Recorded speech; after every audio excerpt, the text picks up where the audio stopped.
क्या कोई ऐसी जगह हो सकती है जहाँ पे सूरज की किरणें भी जाने से डरती हो,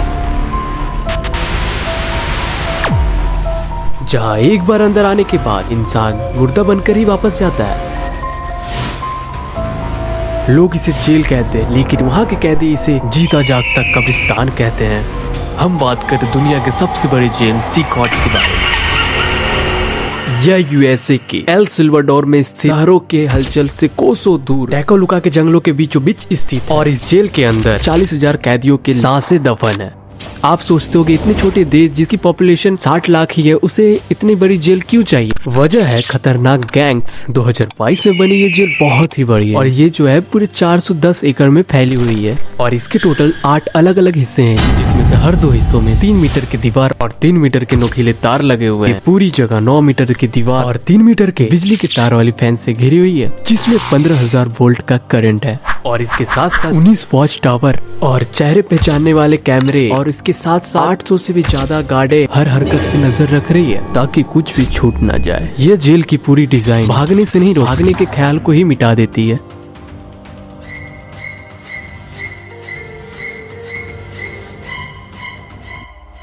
यह शुरू होता है तब जब कई सारे गैंग एल सिल्वाडोर पे कब्जा करके बैठे हुए थे। MS-13 और बैरियो 18 जैसे कई सारे गैंग इस देश में आतंक मचा करके रखे हुए थे। ये यहाँ पे लोगों के साथ मर्डर, रेप और लूटपाट मचा करके रखे हुए थे। लोग इनके डर से घर के बाहर कदम ही नहीं रखते। कहते ना दोस्तों, भगवान के घर में देर है बट अंधेर। 2019 में राष्ट्रपति बनते हैं नयाब बुकेले। आते ही सबसे पहले इन गैंगों के खिलाफ युद्ध छेड़ देते हैं। ये सारे गैंग को पकड़ के जेल में डाल दिया जाता है। अपराधी उस धन को मंजूरी भी नहीं देना चाहते, जो उनका नहीं बल्कि एल साल्वाडोर के लोगों का है, ताकि एल साल्वाडोर के लोगों की सुरक्षा की गारंटी। तभी राष्ट्रपति बुकेले जी के नेतृत्व में ये जेल की निर्माण की गई, जो सिर्फ 7 माह के अंदर बना गया, जहाँ पे वो सारे खतरनाक गैंगस्टर को रखा जा सके।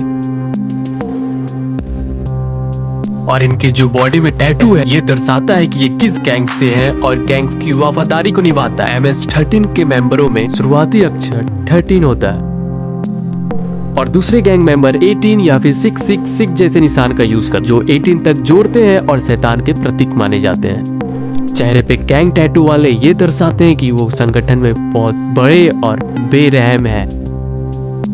शैतान के सिंगों वाला टैटू ये दर्शाता है कि ये शैतान की पूजा करते हैं और शैतान के आदेश पे सबको मारते हैं।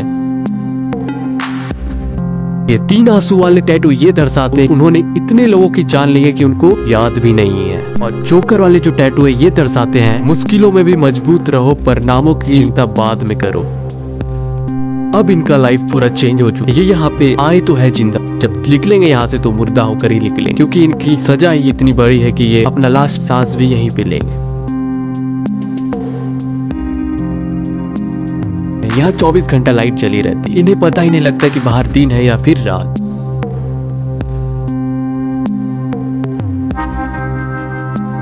और इसके साथ साथ यहाँ की जो हवा है, जिसमें गार्डों की जूते ही गूंजती है, ये पूरे जेल के एक सेल में 100 से ज्यादा कैदियों को रखा जाता है, जिन्हें 24 घंटे में सिर्फ 30 मिनट के लिए योगा के लिए बाहर निकाला जाता है, वो भी कड़ी निगरानी के साथ।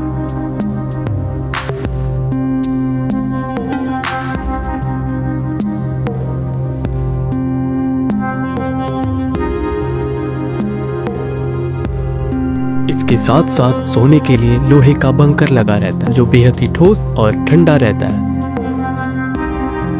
24 घंटे जेल में रहने के कारण इनका सारा काम जेल के अंदर ही होता है। नहाना धोना से लेकर के टॉयलेट वॉशरूम तक सारा चीज इस सेल के अंदर ही किया जाता है। इन्हें पीने के लिए हर सेल में एक एक ड्रम पानी दिया जाता है, और 24 घंटे में 3 टाइम ही इन्हें खाना और जूस मिलती है, जो इन्हें जेल के बाहर से ही दिया जाता है।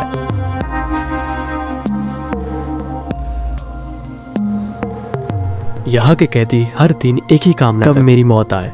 कुछ का मानना ये मानव अधिकार का उल्लंघन है, तो कुछ मानते हैं ये अपराध खत्म करने का सही तरीका। आपको क्या लगता है, क्या इनके साथ सही हो रहा है या फिर गलत? और क्या ऐसी जेल हमारे देश में भी होनी चाहिए? क्या ऐसे कानून की हमारे देश में भी आवश्यकता है? आप मुझे कमेंट में बताएं। अब मैं लेता हूँ आप लोगों से अलविदा और मिलता हूँ ऐसे ही नॉलेज और डॉक्यूमेंट्री के साथ में। और वीडियो अच्छा लगा हो तो लाइक एंड सब्सक्राइब जरूर करें। Thank you for watching. Bye.